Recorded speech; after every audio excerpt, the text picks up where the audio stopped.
This is the second video in our series covering the independent samples t-test. So, you've determined that a two independent sample t-test is designed to answer your question, and you know that your data satisfies the key assumptions required in order to perform the test. And now you have your hypotheses. How do you calculate the test statistic and determine your p-value? Well, the formula for the two independent sample t-test is very straightforward, and you'll see it's very similar to the formula for the one sample t-test.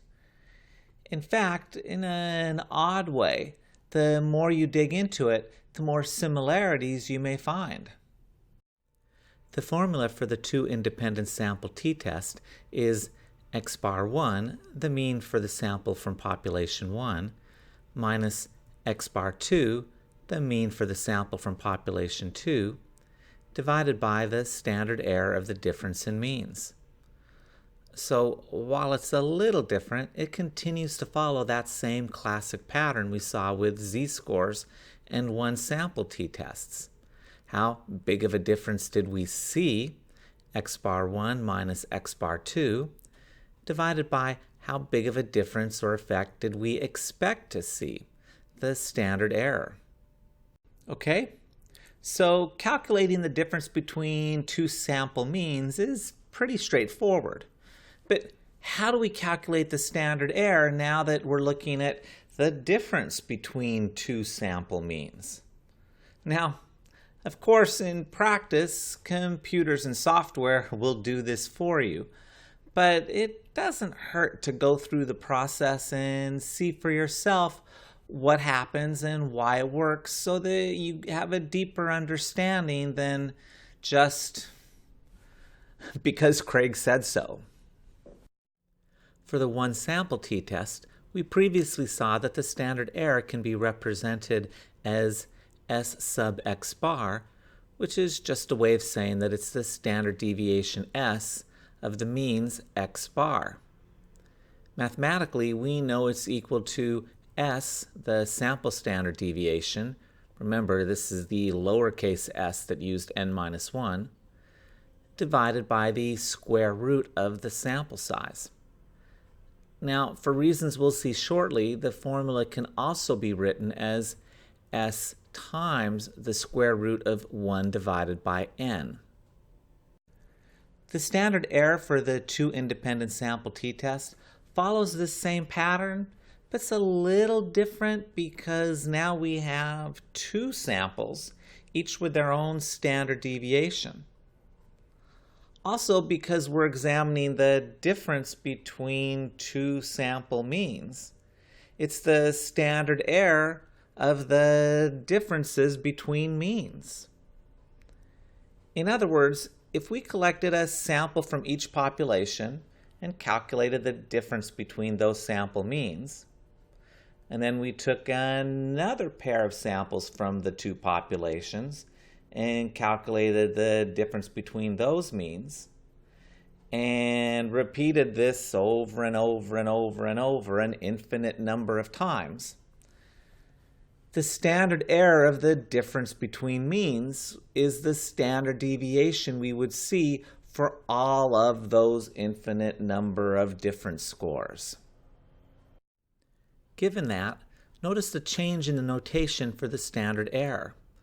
With the two independent sample t-test, the standard error is represented by S sub x bar 1 minus x bar 2.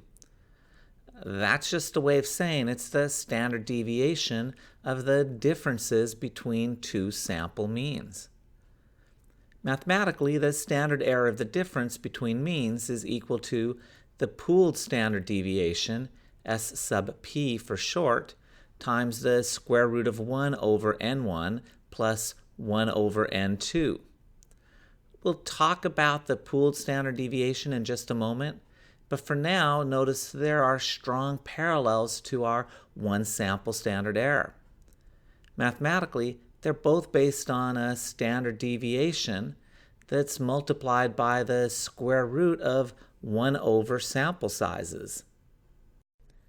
So, while the standard error formula for the two independent sample t-test is similar to the standard error formula for the one sample t-test, it is a little different.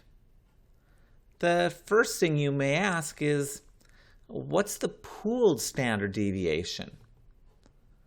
Well, remember back to the one sample z-test. There we use the population standard deviation sigma in our standard error formula. But then later with the one sample t-test, we didn't know sigma, so we used the sample standard deviation S as our estimate of that population standard deviation sigma. But now it's a little more complicated because we sampled two populations and we have two samples and two standard deviations. What do we do? Well, remember at the start of this series on the two independent samples t-test, we assumed that the variance in both populations is the same. And if the variances are the same, the standard deviations would also be the same. Sigma is the same in both populations. So the standard deviations for both samples are in fact estimating the same value for sigma. Now, of course, the two sample standard deviations will be slightly different, but hopefully only slightly different, but they are estimating the same single value. Which one should we use? Well, because they're both estimating the same value, either estimate on its own is probably not going to give us as good of an estimate for that population standard deviation as we could get if we somehow combine them. Any ideas on how we can combine them? You might think, let's take the average of the two. And that might make a lot of sense if the two samples were exactly the same size. But what if one sample is huge and the other sample was much smaller? In that case, the estimate based on that larger sample is probably a better estimate of the population standard deviation than the estimate based on the smaller sample. But if we just took the average, we would be treating both of those samples exactly the same. But wouldn't we want to weigh the value from that larger sample more than the value from the smaller sample? Well, that's exactly what the pooled standard deviation does. It gives us a single estimate of that common population standard deviation based on both samples, but weights each sample by its size. Okay, let's take a look at the math. Remember, the conceptual formula for the standard deviation is the square root of the sum of squares divided by n minus 1. With the pooled standard deviation, we follow the same pattern in both the numerator and denominator, but do so using two samples.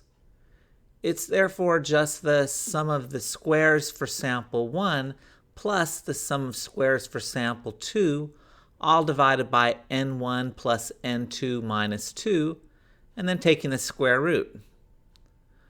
What I like about this conceptual formula is that it's relatively transparent about what we're trying to estimate.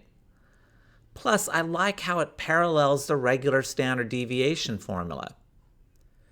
But researchers generally don't report the sum of squares for each group and instead just report the variances.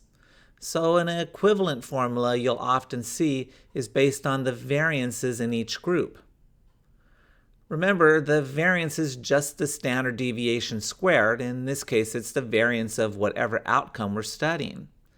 So this version of the pooled standard deviation formula is the square root of n1 minus 1 times the variance for sample 1 plus n2 minus 1 times the variance for sample 2, all divided by n1 plus n2 minus 2.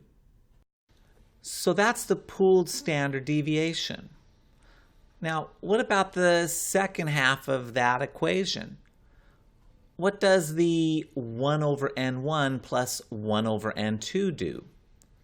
Now, this is kind of interesting in a couple of ways. One in particular is that it tells us that for the same total n across both samples, the standard error of the differences in means will be smallest when the two sample sizes are the same size.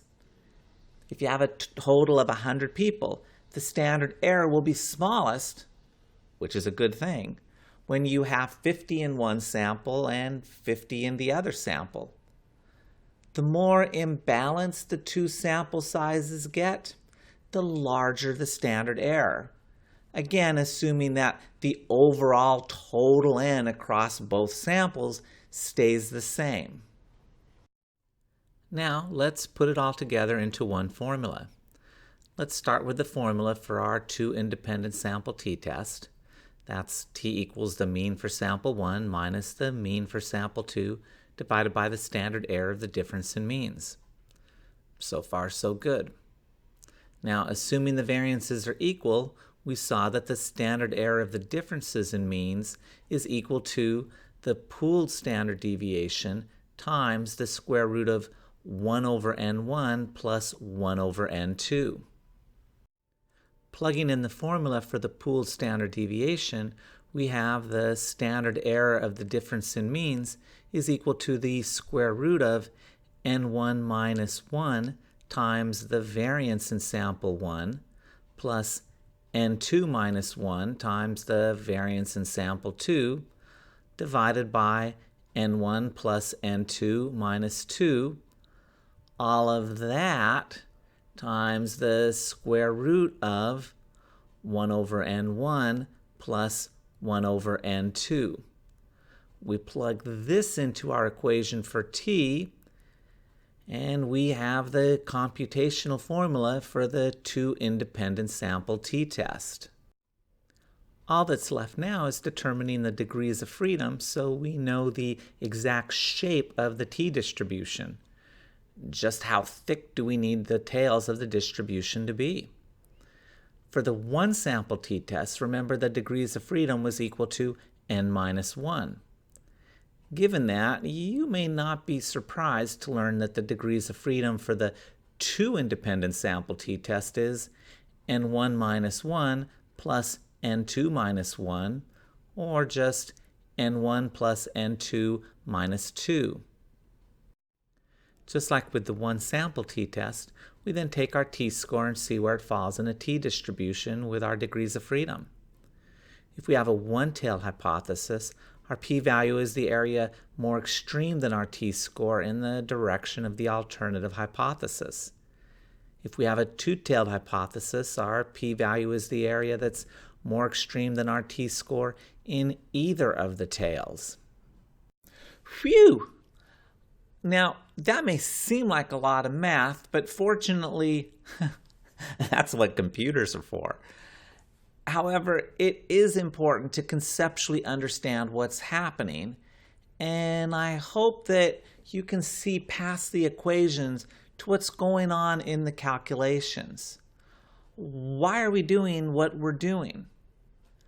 In the end, it's the exact same fundamental goal and question that we see time and time again. How big of a difference did we see, x1 minus x2, divided by how big of a difference did we expect to see? In this case, did we expect to see between two sample averages? Okay, that wraps up this video. Take care.